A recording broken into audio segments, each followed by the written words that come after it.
தமிழ்நாட்டின் கிராமப்புறம் முதல் நகரம் வரை டிஜிட்டல் இணைப்பை வழங்கும் வலையமைப்பை உருவாக்கும் நோக்கத்தில் தமிழ்நாடு ஃபைபர்நெட் கார்ப்பரேஷன் லிமிடெட் டான்ஃபினெட் திட்டம் செயல்படுத்தப்படுகிறது. இந்த திட்டத்தின் கீழ் 12,525 கிராமங்களை 1 Gbps வேக ஆப்டிகல் ஃபைபர் இணைப்புடன் இணைக்க 57,500 கிலோமீட்டர் நீளத்தில் கேபிள் விரிவாக்கம் செய்யப்படுகிறது. இதுவரை 93% பணிகள் நிறைவடைந்துள்ளதுடன் 11,639 கிராம பஞ்சாயத்துகள் இணைக்கப்பட்டுவிட்டன. தகவல் தொழில்நுட்ப மற்றும் டிஜிட்டல் சேவைகள் துறை அமைச்சர் பழனிவேல் தியாகராஜன் சட்டமன்றத்தில் இந்த தகவல்களை வெளியிட்டார்.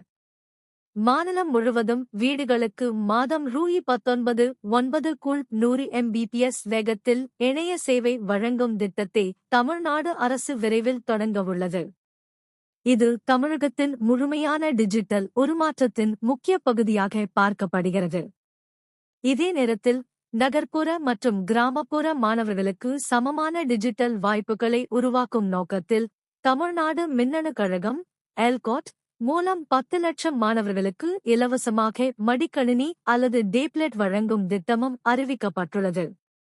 2025-2026 ஆண்டுக்காக 2,000 கோடி ரூபாய் நிதி ஒதுக்கப்பட்டுள்ளது. மேலும் அரசு சேவைகளை பொதுமக்களுக்கு எளிதில் கொண்டு சேர்க்கும் வகையில் வாட்ஸ்அப்பின் மூலமாக 260 அரசு சேவைகளை பயன்படுத்தக்கூடிய முறையில் உருவாக்க அரசு நடவடிக்கைகளை மேற்கொண்டு வருகிறது. ஆரம்பத்தில் 50 சேவைகள், குறிப்பாக பில் கட்டணம், நலத்திட்ட பதிவு உள்ளிட்டவை அறிமுகமாகின்றன.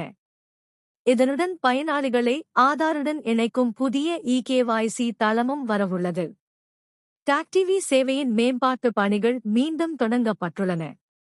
இந்த வருட இறுதிக்குள் HD செட்-டாப் பாக்ஸ் வசதி அறிமுகமாகும் என எதிர்பார்க்கப்படுகிறது.